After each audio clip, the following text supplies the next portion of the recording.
Assalamualaikum warahmatullahi wabarakatuh. Alhamdulillahi wa kafa, wassalatu wassalamu ala rasulillahil mustafa wa ala alihi wa sahbihi wa man wafa, wa ba'd. Keluargaku, teman-teman di musyawarah yang saya senantiasa berdoa semoga seluruhnya tanpa kecuali dirahmati, dimuliakan dan diridhai oleh Allah Subhanahu wa taala. Dan tentunya doa ini tidak akan menjadi maksimal dapat dirasakan kecuali diiringi dengan ikhtiar juga dari teman-teman untuk mewujudkan itu. Ketika seorang ibu memohon kepada Allah, ya Allah jadikan anakku anak yang saleh, tapi anaknya tidak merespon itu untuk menunjukkan dan berikhtiar mendapat kesolehan, tentu tidak mudah doa-doa itu sampai meresap ke dalam jiwa.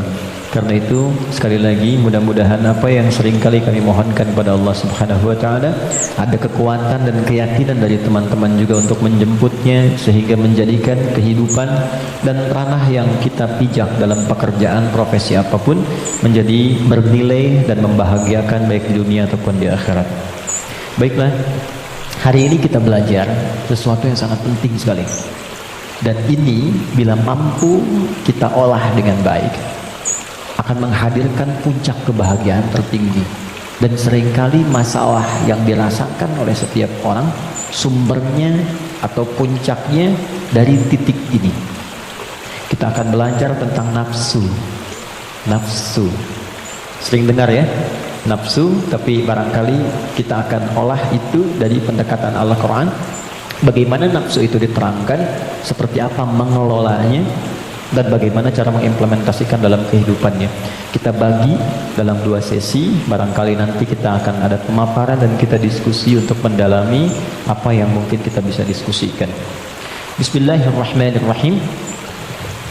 Kita mulai teman-teman sekalian dari Quran surah ke-91. Nanti silahkan dicek ya. Quran surah 91 itu Asy-Syams. Asy-Syams.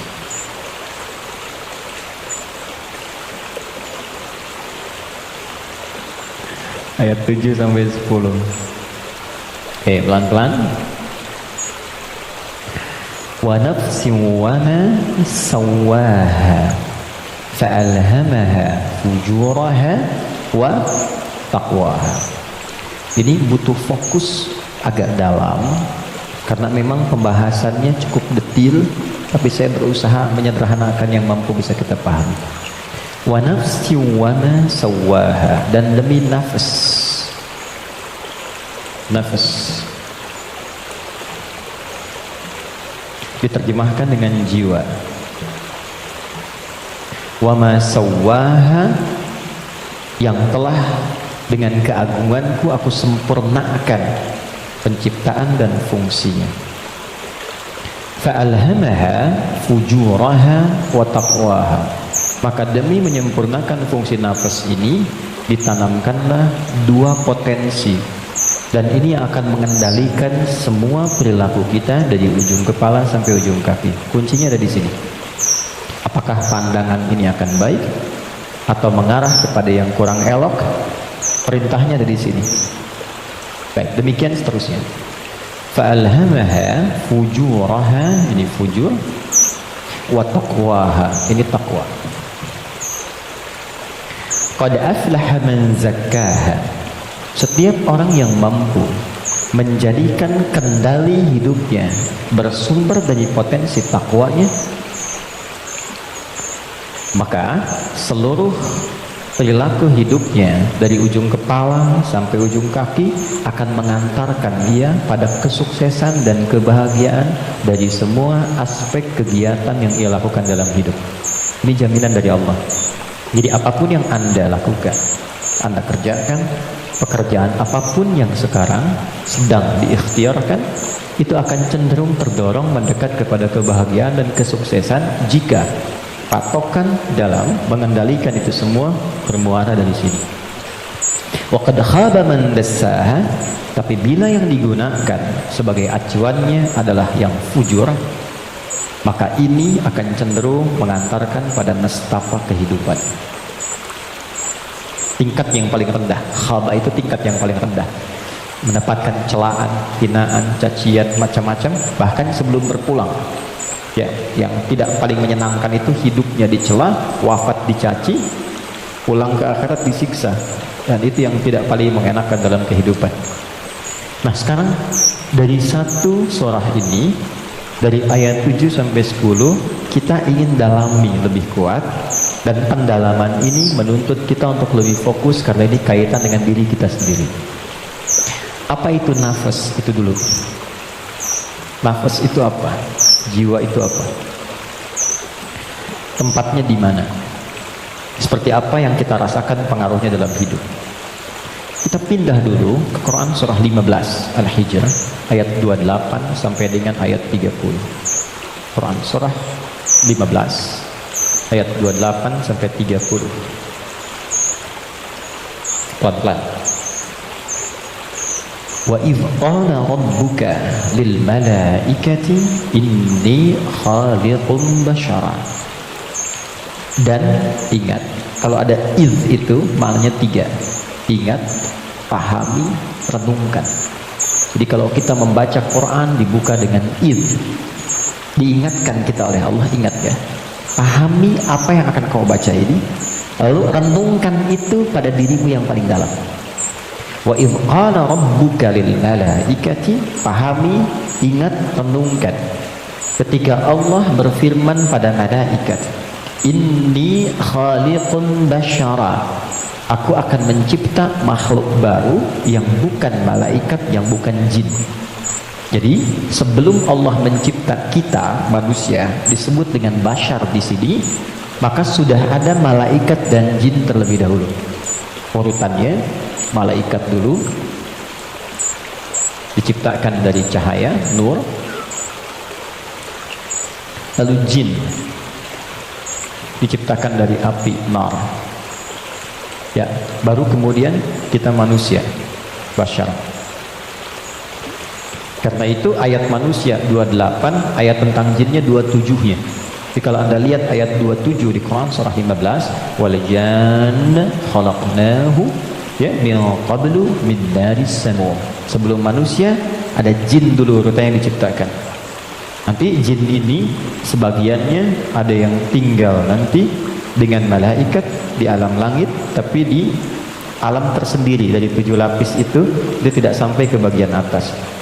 Nanti ada yang tinggal berkehidupan di dunia, yang kelak fungsinya akan digantikan oleh manusia menjadi khalifah di bumi. Nah, yang tinggal di alam langit ini, itu yang dulu disebut dengan Azazil namanya. Jin yang sangat taat, rajin ibadah, sampai diagungkan itu azza oleh malaikat, disebut hebat nih, ibadahnya banyak, maka disebut dengan Azazil. Cuma nanti kisahnya ketika manusia diciptakan dan akan menempati posisi sebagai khalifah di bumi, jin yang terlihat taat ibadah ini ternyata memiliki kecemburuan yang tinggi sampai membangkang perintah Allah. Maka membangkang perintah disebut dengan fasik, perbuatannya fasak. Maka berubahlah ia dari jin menjadi makhluk fasik, ya, tertutup kebaikannya dengan keburukannya. Yang menutup keburukan dengan kebaikan, ada yang buruk yang tak ingin terlihat ditutup dengan yang baik, itu namanya libas, dari kata labasa. Tapi kalau yang baik sudah bagus, ibadah, jujur baik, ditutup dengan keburukan karena sombong misalnya, maka itu namanya dari kata balasa, makhluk yang tertutupnya disebut iblis. Maka dari situ dia menjadi iblis. Di situ ada di Quran surah ke-18 ayat ke-50. Quran surah 18 ayat 50. Wa idh qulna lil malaikati isjudu li adama fasajadu illa iblis kana minal jinni fa fasaqa an amri rabbih. Jadi iblis ini asalnya dari kalangan jin yang tadinya taat tapi tertutup oleh kesombongannya. Untuk memenuhi perintah Allah dia tolak karena sombong. Ada di mana? Al-Baqarah ayat 34 dengan kalimat yang sama tapi inti yang beda. Wa idh qulna lil malaikati isjudu li adama fasajadu illa iblis aba, dia enggak mau sujud, wastakbar karena sombong. Ya. Nah, Allah memurkai jin ini menjadi iblis bukan karena enggak sujudnya pada Adam, tapi enggak patuhnya sama Allah. Urusan jin sama Adam itu terkait jin dan Adamnya, tapi ketika tidak mematuhi Allah maka hilang sifat ubudiyahnya. Maka marahnya Allah kepada jin jadi iblis ini bukan karena Adamnya, karena nggak patuhnya pada Allah. Itu ada di Quran surah ke-7 ayat 11 sampai 12. Qala ma mana'aka alla tasjuda id amartuk. Allah katakan, hei iblis, dirubah langsung jadi iblis. Kenapa kamu nggak mau sujud ketika aku perintahkan? Jadi yang penting itu perintahnya, bukan karena sujudnya. Kita diminta sholat itu, sholat bukan karena sholatnya, bukan karena sujud rukuknya, karena Allah yang perintahkan. Karena kita mengaku beriman, buktikan kita patuh pada Allah. Maka kepatuhan itu wujudnya lewat sholat. Makanya ketika seseorang yang mengaku beriman tidak sholat, itu sama dengan tidak mematuhi Allah. Itu prinsip dasarnya. Baik, kembalikan ke sini. Secara singkat, simpan saja dulu malaikat, simpan jinnya dulu, abaikan iblisnya. Kita fokus ke sini dulu. Maka diciptalah setelah itu manusia, disebut dengan bashar. Tolong fokus ke sini. Bashar adalah satu dari 5 nama manusia yang disebutkan dalam Al-Quran. Kadang dia disebut dengan ins, dipasangkan dengan jin, dan pasangan ini tersebut 18 kali dalam Al-Quran. Ya ma'syaral jinni wal ins, wa ma khalaqtul jinna wal ins. Kadang dia disebut dengan insan, 65 kali disebut dalam Al-Quran. Bahkan ada surah ke-78, surah Al-Insan, Hal ata 'alal insan. Kadang disebut dengan Bani Adam, 7 kali disebut dalam Al-Quran, ya Bani Adam, untuk menunjukkan keturunan.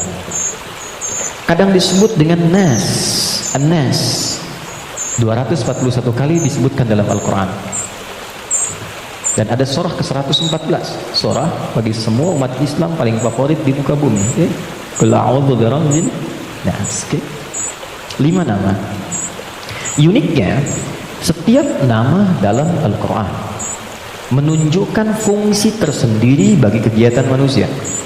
Contoh, kalau ingin menunjukkan kelembutan dan karakter keramahan pada manusia dan penampakannya, maka yang disebutkan kata ins. Lalu disebut lawannya jin. Jin disebut jin karena tersembunyi, nggak nampak. Lawannya ins nampak. Karena itu jin fitrahnya nggak nampak, nggak bisa ada yang lihat jin. Ingat ini ya, kalau ada yang mengatakan saya bisa melihat jin, hanya jin yang mampu melihat jin, maka orang itu sedang kemasukan jin. Ingat itu, ya. Maka sifat jin itu nggak bisa dilihat oleh manusia, tersembunyi. Makanya kalau ada jin melakukan penampakan, itu jin sedang punya masalah. Ya, karena keluar dari fitrah. Apalagi manusia-manusia yang sedang cari-cari penampakan jin. Hati-hati ya. Oke. Sebaliknya, jin tersembunyi, manusia nampak. Fitrahnya tampak, ketemu nampak, salaman, senyum.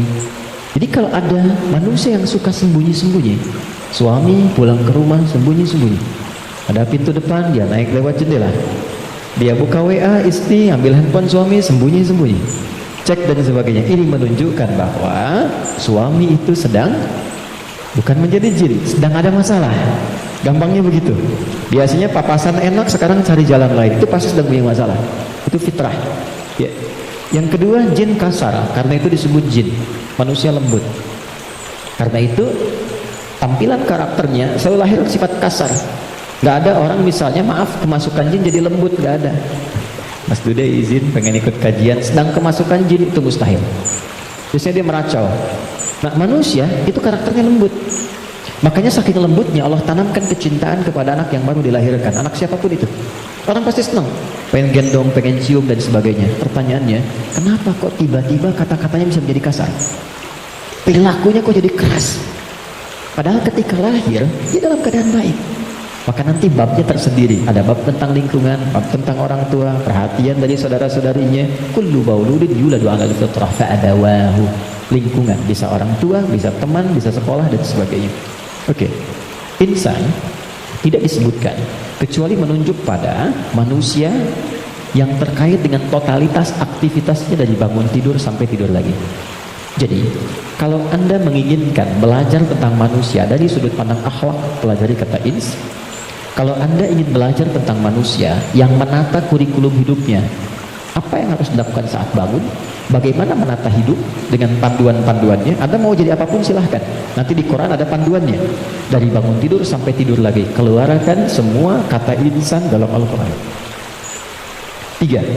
Kalau kita ingin melihat genealogi kita dan perjalanan sejarah kehidupan bapak moyang kita dari Nabi Adam sampai ke Rasulullah SAW yang jadi petunjuk untuk kita, maka temukan di kalimat Bani Adam.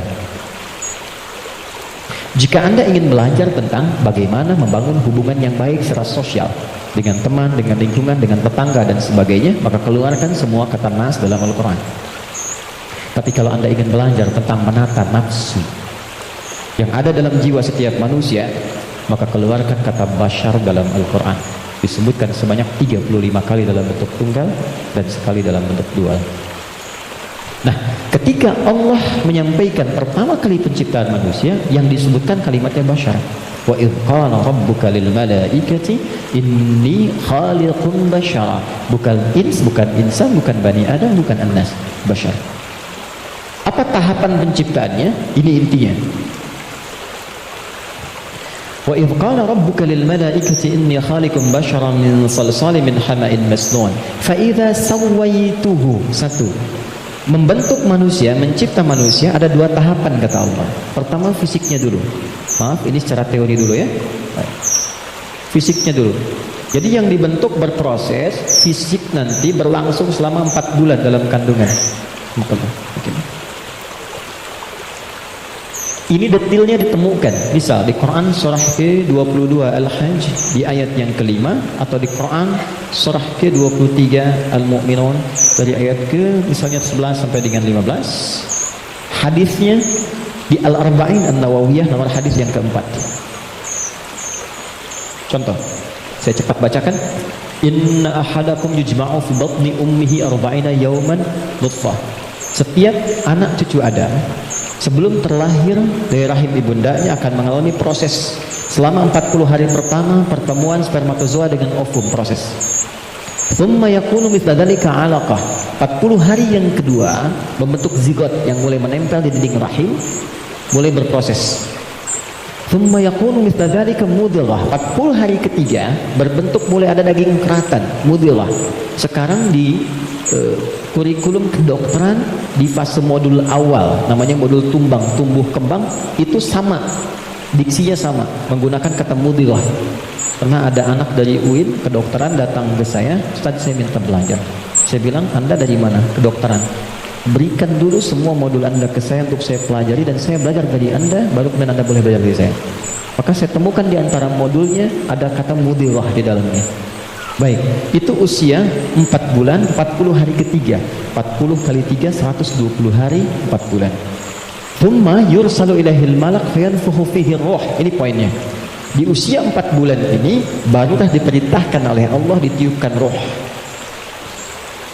Karena itu kalau ada yang tengah mengandung usia 4 bulan, itu rohnya sudah masuk.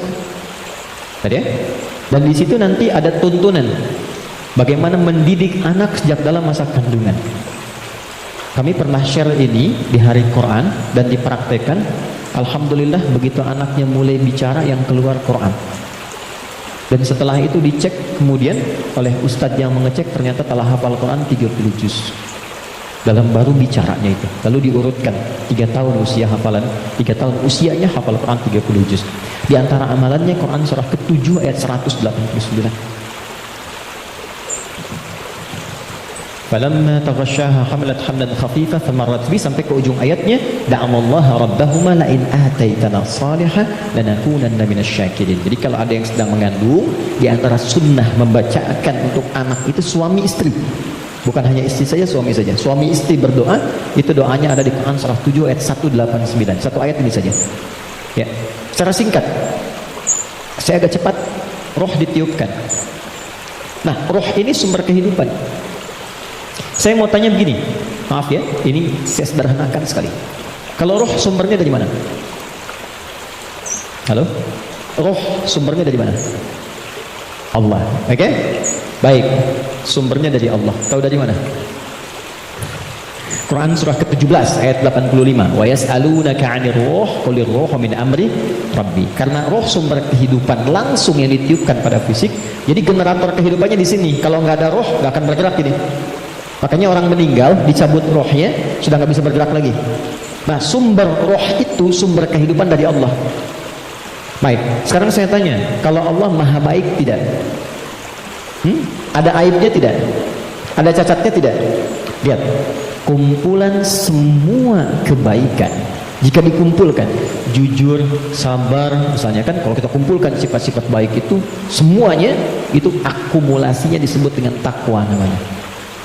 Karena Allah itu maha baik, gak ada cacatnya, maka semua yang bersumber dari Allah pasti semuanya baik dan membawa sifat-sifat kebaikan. Perhatikan, fokus. Roh ini ketika ditiupkan masuk ke dalam fisik manusia usia 4 bulan, dia membawa sumber-sumber kebaikan. Karena datangnya langsung dari Allah, diperintahkan masuk, maka membawa akumulasi kebaikan. Maka selain roh ini masuk ke dalam fisik, dia juga membawa potensi-potensi kebaikan yang disebut dengan takwa. Ini fa'alhamaha fujuraha. Pelan-pelan. Kalau fisik ini langsung dari Allah atau ada proses dulu? Terbayang nggak maksudnya? Kalau roh itu kan langsung kan, Allah firmankan masuk kan. Kalau fisik langsung tercipta ada proses dulu. Proses. Tadi kan sampai 4 bulan demikian. Sebelumnya ada proses dan sebagainya. Proses kan? Karena proses didahului dengan ikhtiar, maka tidak sama sifatnya dengan takwa. Dia membawa sifat bawaan disebut dengan fujur. Sekarang perhatikan, saya ilustrasikan. Bismillah. Ini ada gelas. Oke, kosong ya. Ini kalau saya isi air bening, ya kosong kan? Saya bukan ingin sulap ya, tapi ingin tunjukkan. Kalau ini saya isi air bening nih, bening, oke, bening. Lalu saya campur dengan kopi. Jadi apa warnanya? Oke, berubah warna kan, intinya hitam misalnya. Saya kasih susu, berubah warna kan? Baik ya? Maka perhatikan baik-baik. Kalau kita ilustrasikan, ini ada tempat, dimasukkan kemudian air bening. Gambarkan yang bening itu takwa ini. Jelas? Takwa itu tadi sifat yang melekat kepada apa? Roh. Masih ingat? Kemudian dia bercampur dengan ini, sifat bawaan dari fisik. Kenapa saya sebut tidak langsung dari Allah tapi melalui proses ikhtiar yang Allah tetapkan? Karena maaf sekali. Kenapa namanya disebut fujur? Karena ini berkumpul segala macam bentuk di sini. Apakah teman-teman mencari semua yang halal yang dimasak oleh istri masuk kemudian ke dalam mulut dan perutnya dan terkonsumsi oleh janinnya? Apakah dipastikan semua halal? Kalau dia menjadi halal akan jadi baik. Kalau dia menjadi syubhat, ya akan menjadi bercampur.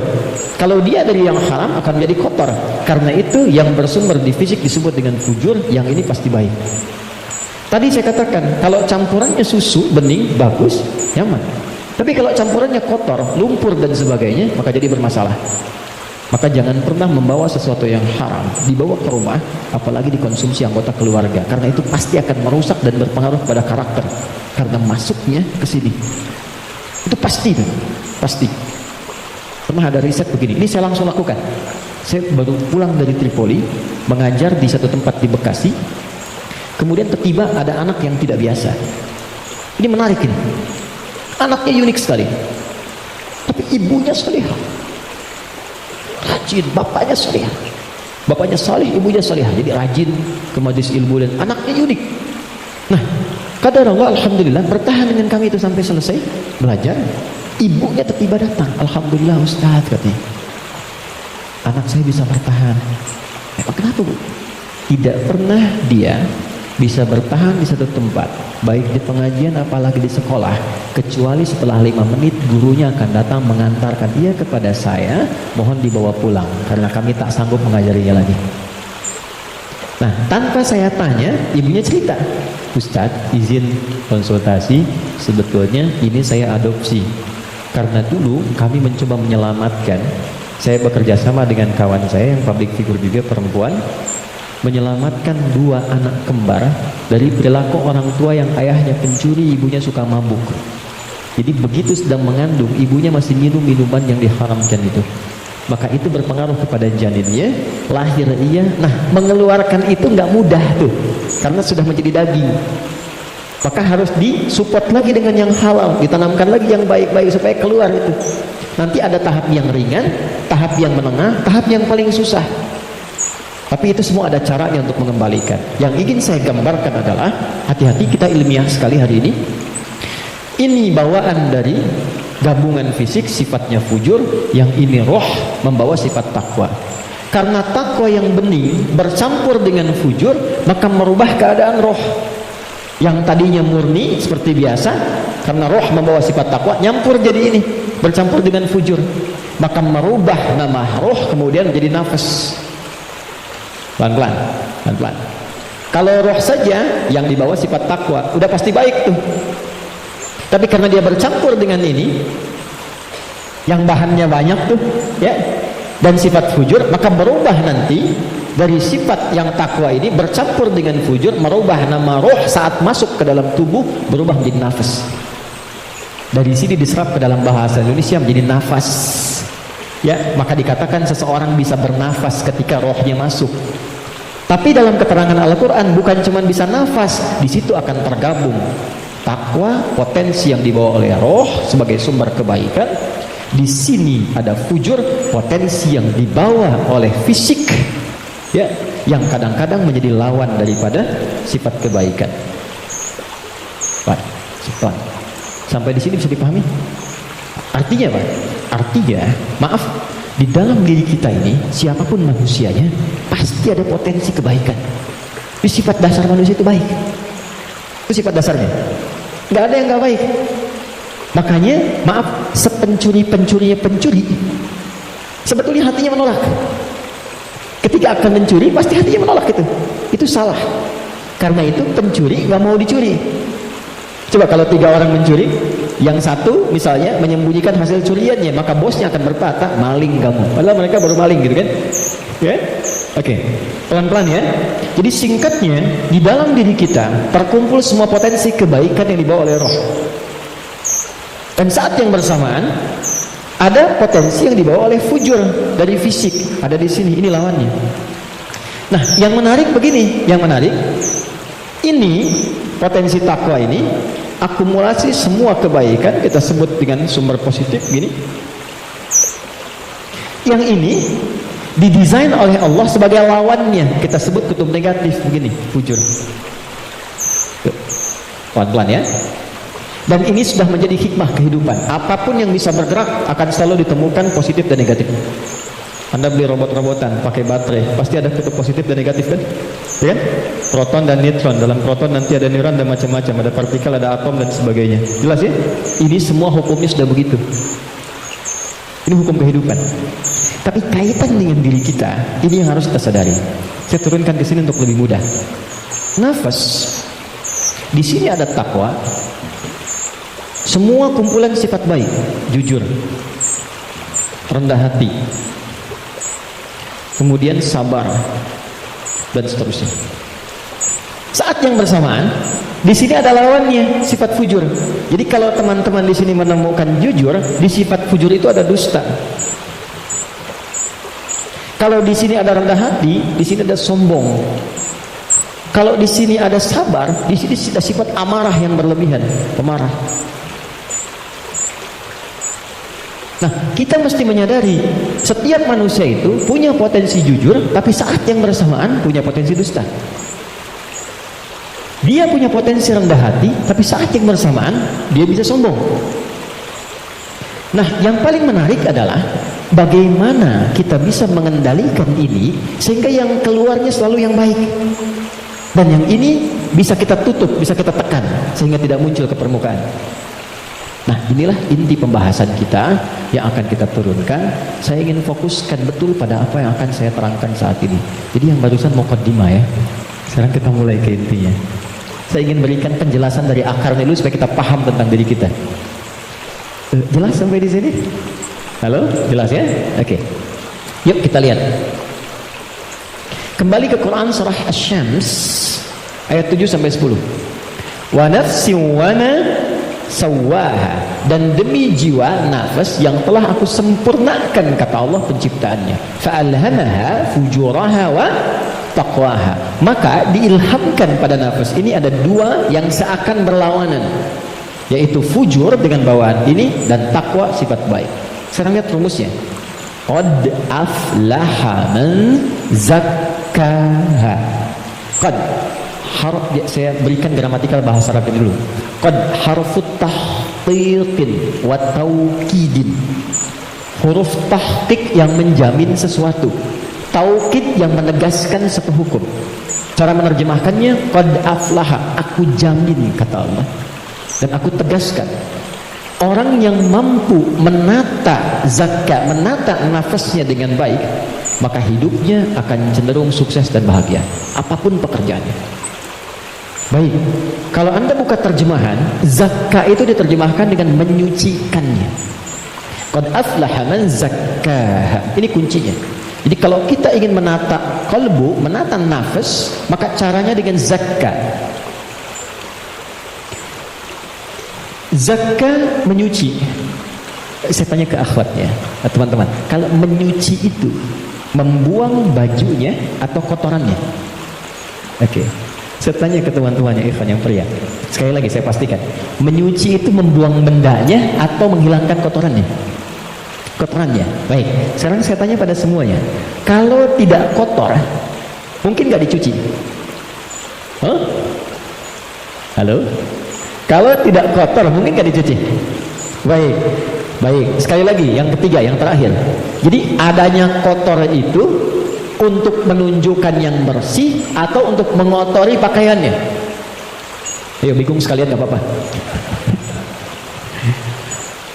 Manfaat kotor itu, kotor untuk menunjukkan yang bersih atau untuk mengotori pakaiannya? Bukan, yang mengotori itu andanya, gitu kan? Kotor itu diciptakan untuk mendapatkan bersihnya. Sebab kalau nggak ada kotor, nggak akan ketahuan bersihnya. Anda nggak mungkin nyuci kalau nggak ada kotoran, nggak ada kerjaan. Tapi supaya ketahuan itu bersih, ditampakkan yang kotornya. Kan harus ada pembanding. Dari mana taunya orang itu baik? Kalau ada yang buruknya, bisa dibandingkan. Tahu dari mana dia jujur? Kalau ada bohongnya. Tahu dari mana bersih? Kalau ada kotornya. Maksud saya, kotoran itu diciptakan bukan ingin mengotori pakaiannya, tapi ingin menghasilkan kebersihan di balik kotoran itu. Karena itu menyuci itu membersihkan kotoran, bukan membuang bendanya. Tarik logika itu ke sini. Qad aflaha man zakkaha. Allah menciptakan sifat fujur bukan ingin menjadikan manusia itu terjebak dalam keburukan. Jadi jangan bertanya begini, kenapa Allah ciptakan sifat dusta? Kan saya nggak akan berdusta kalau begitu. Kenapa Allah ciptakan sifat sombong? Kan saya nggak akan sombong kalau begitu. Bukan, kata Allah, pada asalnya diciptakannya fujur dengan semua sifat ini adalah untuk menjadi katalis dalam bahasa kimia itu, supaya dia bisa menstimulus supaya baiknya keluar. Sebab kalau nggak ada ini nggak akan muncul. Contoh, bisa nggak ada sabar kalau nggak ada marah? Antum pulang ke rumah, ketemu istri, tiba-tiba nyampe rumah, istri bilang, "Pak, sabar ya Pak, sabar," gitu. Padahal nggak ada hujan, nggak ada angin, nggak ada apa-apa. Kira-kira respon antum gimana? Sayang, kamu sehat? Kan? Nggak mungkin kan? Ada amarah, pim. Mau marah nih, sabar aja, sabar, nggak usah dibalas. Nah, kapan ada sabar kalau ada pemicunya? Kapan ditemukan jujur? Ketika ada dusta. Jadi dusta itu diciptakan bukan ingin menjadikan Anda sebagai pendusta, tapi sebagai katalis supaya jujurnya muncul. Sabar diciptakan dan marah diciptakan untuk supaya yang baiknya muncul. Sebab kalau nggak ada marah, sabarnya nggak akan naik. Paham nggak sampai di sini? Nah, cara kita mengolah dibalik. Kata Quran, qad aflaha man zakkaha. Kalau satu waktu terjadi muncul dorongan yang mendorong dari sini, fujur ke nafas. Cara kerjanya begini supaya lebih paham. Gak apa-apa, saya menghapus saja. Bismillah. Jam 3 saya dari Bandung, ya Allah. Ini sudah hari Kamis. Saya nerangkan sendiri, ya Allah. Kehormatan bagi saya Presiden Musyawarah. Enggak usah ini aja, supaya nggak ada beban. Jazakallah. Gak apa, ini aja. Baik. Kasih banyak, jazakallah khair. Semoga dapat tambahan rahmat. Cukup. Ya, dipegang aja nanti kalau ada keperluan lagi. Gini teman-teman, saya mulai dari sini dulu. Ini agak mahal, tapi butuh fokus. Ini nafas. Nafas itu inti jiwa nih di sini. Kelihatan ya? Intinya di sini. Di dalam inti ini ada lagi turunan tadi. Saya kebawahkan dulu di takwa, semua sifat baik. Yang ini fujur. Ini lawannya. Nafas itu adanya di dalam kolbu. Kolbu gini. Yang sering kita terjemahkan dengan hati. Adanya di sini, kolbu. Kolbu adanya di sodrun. Nih. Ini. Masih ingat teman-teman kalau sholat kan Allahu Akbar tangannya di sini kan? Ini posisi tangan ini sodrun. Di dalam sodrun ada kolbu. Nih, ini ada sodrun. Semua apa yang kita lakukan sumbernya dari sini. Misal kita mau bicara nih, kalau yang keluar baik itu ini yang perintahkan dari sini. Ke sini ke kolbu, sodrun keluar ditembuskan langsung ke akal kita keluarkan sepersekian detik. Kalau yang keluar yang buruk sumbernya dari sini. Jelas? Nah, saya ingin katakan dulu sebentar. Setan sudah meminta kepada Allah sejak Adam diturunkan supaya diberi kewenangan untuk menggoda yang ini. Itu nanti ada di surah An-Nisa di ayat yang ke-118. Belajar ayat 116 sampai 118. La'anahullah wa qala la attakhidanna min 'ibadika nasiban mafruḍa. Ketika dia dilaknat oleh Allah, dia berkata, ya Allah izinkan aku menggoda satu bagian dari manusia. Maksudnya yang ini. Di sini sumber keburukan nih. Dalam bahasa Arab, buruk itu disebut dengan su namanya. Su, gini. Pelan-pelan. Nah, setan menggoda, memprovokasi dengan halus. Memprovokasi dengan halus itu bahasa Arabnya waswas. Waswasa yuwaswisu. Halus sekali. Dia masuk lewat sini, sodrun. Jamaknya sudur. Jamak dari sodrun sudur karena manusianya banyak. Di Quran surah ke-114, alladzi yuwaswisu fi sudurin nas. Dia menggoda ke sini, ke kolbu, ke sini. Alih-alih bicara yang baik, dia katakan keluarkan yang kasar. Tak sadar keluar. Begitu keluar bentuknya dalam bentuk perbuatan, maka keluar namanya su, kata-kata yang kotor, kata-kata su. Karena ini melewati nafas, nih, kan dari nafas nih. Tidak dilihat fujurnya, yang dilihat nafasnya. Oh, ternyata nafasnya itu memerintahkan kepada su. Nafas ketemu su, disebutlah nafsu. Oh, ya. Ini asalnya nafsu. Ini asal kalimat nafsu. Dari mana ini ditemukan? Quran surah ke-12 ayat 53. Paling kiri sebelah atas di mushaf. Quran surah 12 Yusuf ayat 53. Wa ma ubarri'u nafsi innan nafsa nafas la'amaratun bisu. Nafas ketemu su jadilah nafsu. Jelas? Nah, asalnya nafas ini netral. Di dalamnya ada takwa, ada fujur. Yang ini yang kelihatan jelek sebetulnya asalnya katalis untuk yang ini. Bukan ingin menjadikan kita berbuat buruk, tapi lebih menjadikan yang fujur ini mendorong supaya yang sifat baik itu muncul ke permukaan. Pertanyaannya caranya bagaimana? Kata Quran, qad aflaha man zakkaha. Zakkah sifatnya disebut tazkiyah. Cara paling gampang memahaminya adalah ketika muncul dorongan yang kurang bagus, cari cepat lawannya yang baik, yang ini. Karena ini diciptakan untuk memunculkan yang takwa. Jadi ketika Anda menemukan ada yang dusta, bukan mengajak Anda berdusta, tapi supaya Anda memunculkan kejujuran dalam diri Anda. Ketika ada seseorang misalnya datang dengan kesombongan, maka itu adalah pelajaran bagi kita supaya jangan ikut sombong. Yang dimunculkan sifat rendah hatinya. Dicari lawan terbaliknya. Itu poinnya. Prakteknya bagaimana? Contoh. Apa lawan cemberut? Lawan cemberut apa? Senyum. Jadi kalau istri cemberut, harusnya antum senyum. Cemberut dititipkan kepada istri bukan membuat antum supaya marah atau mengintegrasi, tapi supaya antum senyum. Antum pulang ke rumah, lihat istri sedang cemberut. Oh, cemberut, lawannya apa? Senyum. Sayang, kok cemberut? Kayaknya kenal. Sling, ada hadiah iPhone 14 Pro Max, misalkan. Contoh.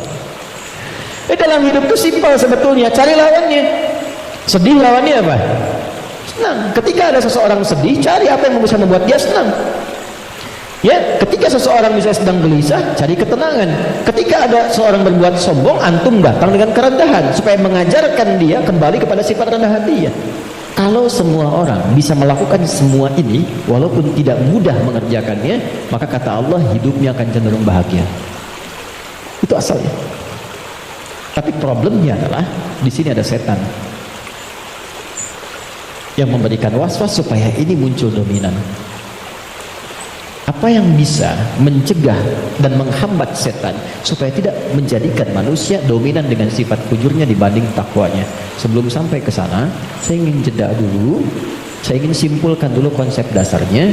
Jika kita ingin menata nafas dengan baik sehingga tidak didominasi oleh nafsu sifat-sifat yang kurang bagus, maka setiap mendapati kekurangan-kekurangan atau hal yang kurang positif dari siapapun lawan kehidupan kita, maka cepat munculkan lawan baiknya.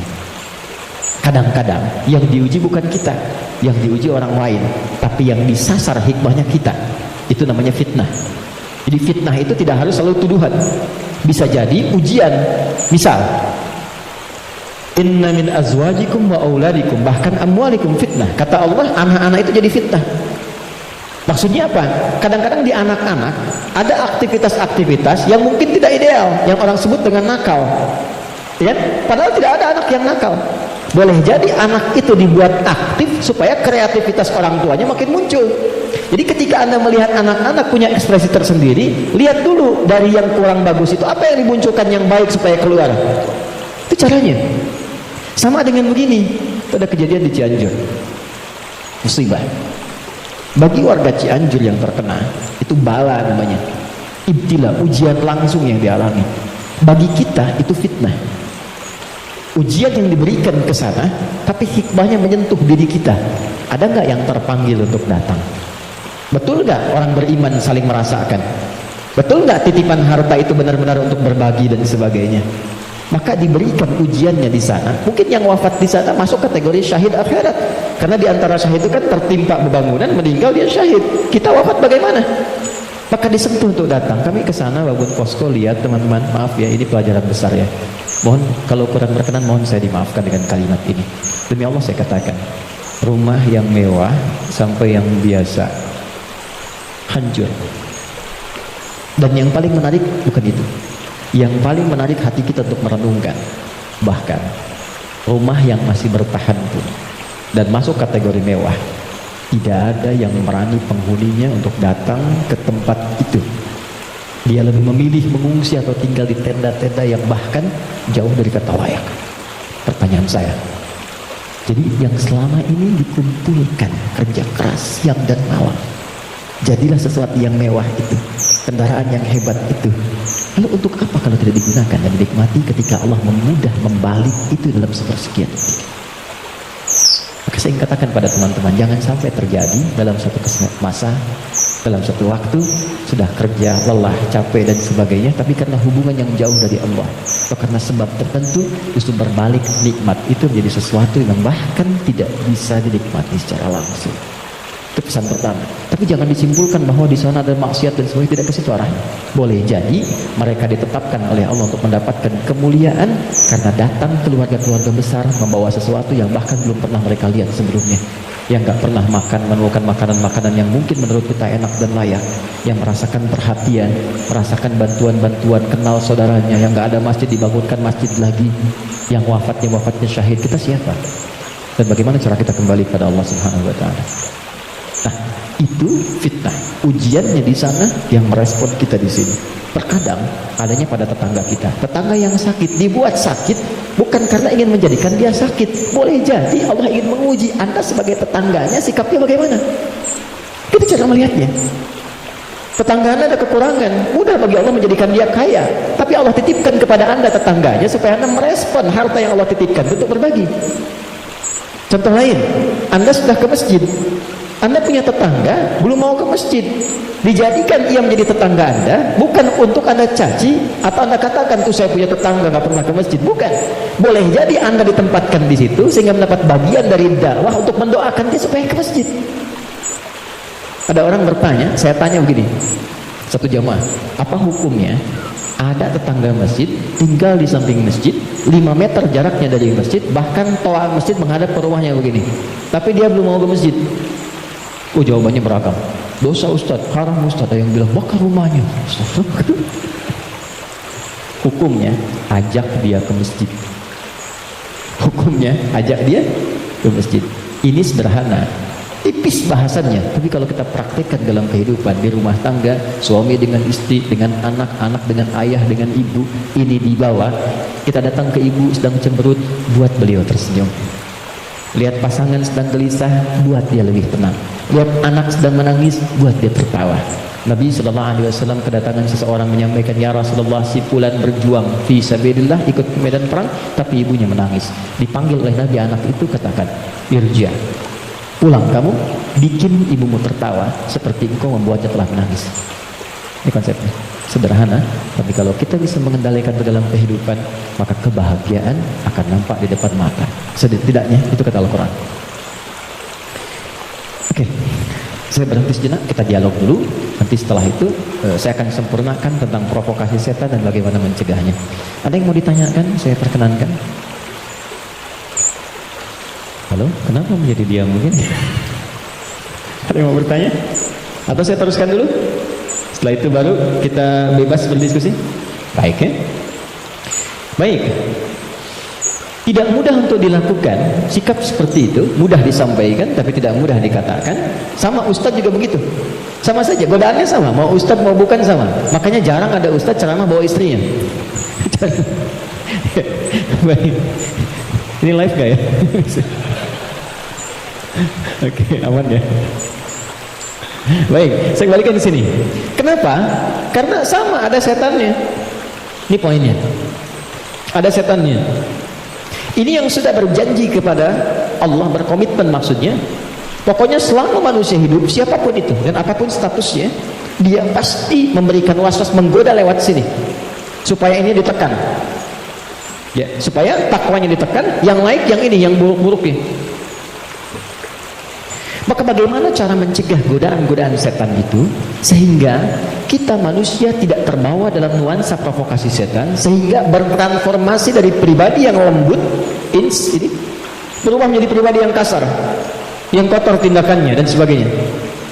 Maka yang pertama kata Al-Quran, teruskan ayatnya, waqad khaba man dassaha. Ingat ya, kalau sifat fujur itu diperturutkan, diikuti, dusta diikuti, sombong diikuti, jadi perilaku jadi sombong, belum apa-apa sudah mulai pamer, sudah macam-macam dan sebagainya. Perhatikan, khab, pikirkan dulu kata Allah kalau mau sombong, pikirkan kalau ingin dusta, pikirkan kalau ingin berbuat hal-hal yang buruk. Khab, muaranya, ujungnya pasti kehinaan. Ini. Jadi sebelum berbuat sesuatu yang menyimpang, kalau Anda ingin berkata kotor, pikirkan dulu, karena ketika itu keluar, Anda akan terhina kata Allah. Anda akan terhina. Kalau bukan ada yang di hadapan, orang lain yang akan tergerak untuk menghinakan itu. Karena itu tidak sedikit orang yang mengeluarkan kata-kata kotor dalam kehidupan, terekspos kemudian, bukankah dirinya jadi rendah? Mau sombong, bagi dirinya mungkin hanya ingin menampilkan kerja keras saja. Tapi ketika ditampilkan dalam bentuk sombong, diikuti provokasi ini, maka apa yang terjadi? Khab, kata Allah, ujung-ujungnya pasti ini terhina hidupnya. Entah itu mendapatkan celaan, entah itu mendapatkan cacian. Jadi semua bentuk keburukan yang dialami oleh manusia itu kembali kepada perilakunya, dan pada akhirnya adalah mengikuti bisikan-bisikan yang disampaikan oleh setan. Jadi yang pertama kali, kalau terfikir sesuatu yang buruk, langsung kata Allah pikirkan, maaf ya, hei jangan kerjakan, kalau tidak kamu akan terhina di ujung. Maaf sekali lagi, maaf. Seseorang ketika berbuat korupsi misalnya, dia merasakan akan mendapatkan sesuatu yang besar. Tapi Quran menasihati jangan lakukan, karena kamu akan terhina. Betapa itu terbukti ketika dia diketahui, entah itu KPK, kejaksaan atau polisi menangkap dan seterusnya. Perhatikan apa hukuman yang didapatkan dalam kehidupan sosialnya: cacian, makian, celaan, dan yang paling dahsyat bukan hanya orang yang melakukan, sampai anaknya dapat bagiannya padahal tidak pernah mengerjakannya, keluarganya mendapatkan bagiannya padahal tidak pernah melakukannya. Karena itu masuk kepada yang kedua, nahnu narzuqukum wa iyyahum, atau nahnu narzuquhum wa iyyakum. Ada dua ayat. Kaidah-kaidah perilaku dan rizki ada yang terwariskan. Yang kedua kata Allah, kalau kamu merasa bisa menanggung kehinaan pada dirimu, pikirkan keluargamu. Contoh, Anda mengatakan saya belum menikah Ustaz, tapi Anda kan punya ayah, punya ibu. Jadi kalau Anda berbuat sesuatu yang buruk, orang tua Anda akan kena. Anda berbuat maksiat, terjebak dengan perbuatan buruk, menggunakan benda-benda yang haram misalnya, atau mencuri atau macam-macam, waliyadzubillah, dilakukan itu, diketahui, diekspos di publik, bukan punya Anda, bukan hanya Anda, ibu Anda akan kena, ayah Anda akan kena. Karena itu kata Quran, sebelum Anda berbuat yang kurang baik sebagai anak, pikirkan dulu orang tua. Jadi kalau merasa sebagai anak saya akan menanggung itu gak apa-apa, pikirkan orang tua Anda. Apa tega ibu yang telah mengandung, melahirkan, merawat, mendidik, ayah yang penuh dengan peluh merawat Anda, menyayangi Anda, menemani Anda saat tidur, tiba-tiba hanya mendapati keburukan yang dari Anda kerjakan, mendapati limpahan keburukan dari hasil kreasi anaknya. Satu. Tapi kalau Anda orang tua, maka ingat anak dan keluarga. Saya sedih ya dapat beberapa informasi yang kadang-kadang dari instansi pemerintahan juga konsultasi. Salah satunya yaitu kok masih ada yang nekat berbuat seperti ini. Anda bisa bayangkan seorang bapak korupsi, anaknya dibully di sekolah sampai dia putus sekolah. Salah apa anaknya? Ibunya berbuat maksiat, ketahuan, keluarganya yang kena, suaminya yang hancur karirnya. Karena yang istrinya berbuat yang tidak bagus, berselingkuh, bergaul dengan pasangan yang lainnya, suaminya yang kena, suami yang kemudian diputus pekerjaannya, anak-anak yang kena bulinya. Jadi masuk yang kedua, ketika ada seseorang yang berpikir mengikuti provokasi setan, kata Allah, pikirkan keluargamu, pikirkan anakmu. Yang ketiga, yang terakhir, pikirkan kematian. Jadi kalau sedang terdorong oleh nafsu yang diarahkan oleh setan untuk berbuat yang buruk, misal, maaf, ingin mencela orang, hanya sekedar bikin status. Coba bayangkan saat berbuat seperti itu, Anda diwafatkan oleh Allah Subhanahu wa Ta'ala. Apakah mau wafat dalam keadaan sedang berbuat maksiat? Sementara selama ini Anda sholat, Anda puasa, Anda zakat dan sebagainya. Tiba kemudian berbuat maksiat dan wafat dalam keadaan demikian. Itu puncak terakhirnya yang paling cepat bisa mengendalikan nafsu kita supaya tercegah dari perbuatan yang buruk. Selebihnya di situ doa-doa untuk menguatkan itu semua. Ada ayat kursi, ada surah, 3 surah paling favorit semuka bumi terakhir, Al-Ikhlas, Al-Falaq, An-Nas, ada istighfar dan lain sebagainya. Nah itu jalan-jalan yang bisa kita lakukan. Dan sebagai penutup, kalau sudah pernah terjebak berbuat seperti itu, bagaimana cara kembalinya? Ini ada jalan rel, salah belok ke sini, ingin balik lagi supaya ke jalan yang benar, balik kembali ke jalan yang lurus, yang benar, untuk menempuh jalan yang lebih baik. Dalam bahasa Arab disebut dengan taba, sifatnya disebut dengan taubat.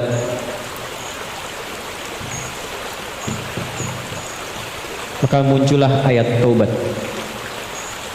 Quran surah ke-4 ayat 17.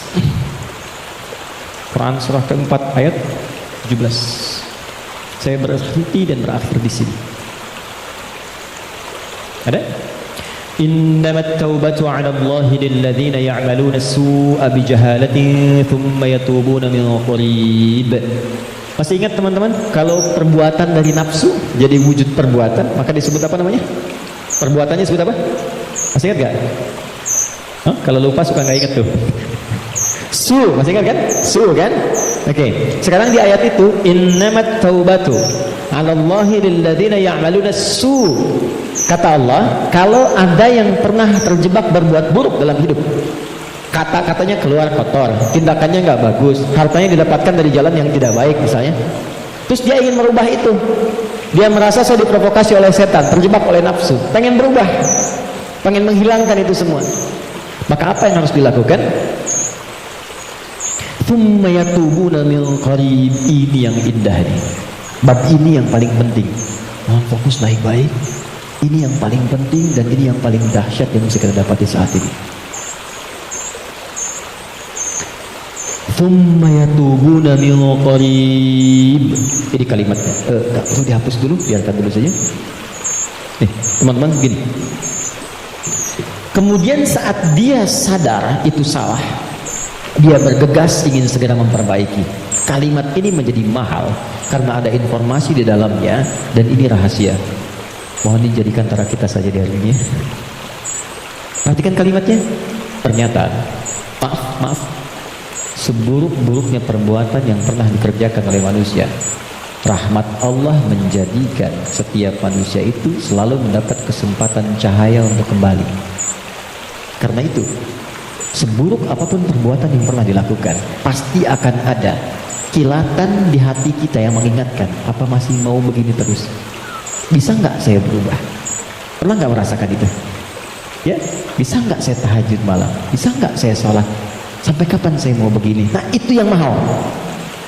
Kadang-kadang datangnya lewat renungan, kadang-kadang datangnya lewat pandangan. Misal Anda pulang dari pekerjaan, kok tiba-tiba Anda lewat ke depan masjid yang banyak orang sedang menunaikan sholat. Tiba-tiba Anda lewat ke pesantren yang anak-anak kecil sudah bawa mushaf, pengen menghafal.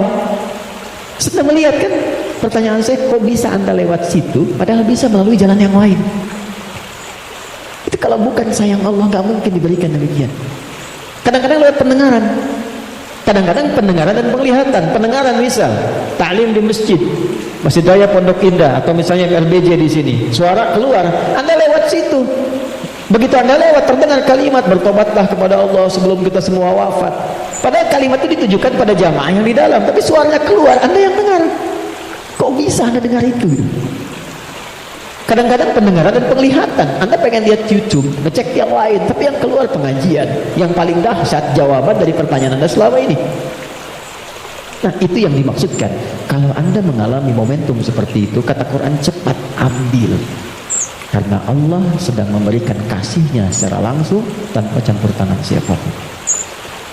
Biasanya, kalau dalam kondisi seperti itu disambut oleh seorang hamba, maka muncullah rahmat Allah pada saat itu yang akan langsung merubah hamba itu menjadi kekasih Allah Subhanahu wa ta'ala. Makanya tidak sedikit orang menjadi kekasih Allah. Kekasih itu maksudnya sangat dekat dengan Allah, sampai doa pun baru minta dan jawab. Siapa di antara mereka aulia Allah itu? Rata-rata ada di antara mereka yang tadinya pelaku maksiat, terus merasakan nikmatnya taubat, meningkat ibadahnya, dan sekatnya seakan-akan menjadi jauh, terpisah, lepas dari dirinya, nyambung ke Allah begitu cepatnya, doanya cepat terjawab, zikirnya terasa dengan nikmat. Itulah aulia Allah. Nah, jadi yang ingin saya katakan adalah, kalau satu kali berbuat salah, terfikir, kemudian ada kilatan di hati kita, di pikiran kita, atau mendengar atau melihat sesuatu mengarahkan kita untuk bertobat, cepat ambil itu, cepat ambil. Itu yang dimaksud Quran surah ke-29 di ayat yang terakhir. Walladzina jahadu fina lanahdiyannahum subulana. Setelah itu, sesali perbuatan yang pernah dikerjakan, minta ampun pada Allah. Kalau terkait dengan manusia, minta maaf, datangi, dan jangan merasa sungkan. Jangan merasa sungkan. Kenapa berani berbuat salah tapi tidak berani meminta maaf? Datangi, minta maaf. Apapun yang ia lakukan, kata-kata dan sebagainya, tidak akan pernah mengambil hak Anda, tidak akan mengambil kesempatan Anda, waktu Anda, tapi membebaskan semua sekat yang ada dalam jiwa kita. Tapi kalau orang lain yang salah, maafkan dulu. Memaafkan orang itu akan menghilangkan sekat dalam diri kita, sehingga tidak pernah memikirkan dia lagi, tapi tidak menyelesaikan persoalan dia dengan Allah. Jadi tetap dia dihisab oleh Allah sebelum dia minta maaf pada kita. Tidak ada ruginya. Paham ya? Karena itu, kalau ada kilatan di pikiran kita mengajak untuk bertobat, cepat respon, sesali perbuatan itu, berjanji tidak mengulangi, dan mengganti dengan perbuatan baik. Apa tandanya taubatnya diterima? Tandanya semua perbuatan yang jelek yang pernah keluar dari lisan, dari mata, dari telinga sampai ujung kakinya, misal, maka berganti menjadi perbuatan baik. Itu tandanya hamba itu diterima taubatnya oleh Allah Subhanahu wa taala. Saya tutup dengan hadis Nabi sallallahu alaihi wasallam. Innallaha idza ahabba 'abdan ibtalah. Allah kalau mencintai seorang hamba maka mengujinya. Kadang-kadang di antara ujian itu, kalau manusia tidak bisa memanagenya, ada yang mengantarkan pada sifat-sifat buruknya. Maka muncullah keterangan yang kedua langsung dari Al-Quran. Innallaha yuhibbut tawwabina wa yuhibbul mutatahhirin. Allah sangat mencintai pelaku maksiat yang mau bertobat dibandingkan dengan orang soleh yang tidak pernah merasa salah. Ingat ya, Allah sangat mencintai pelaku maksiat yang mau bertobat dibandingkan orang soleh yang tidak pernah merasa salah. Silahkan bikin status. Oke, itu dari Al-Quran.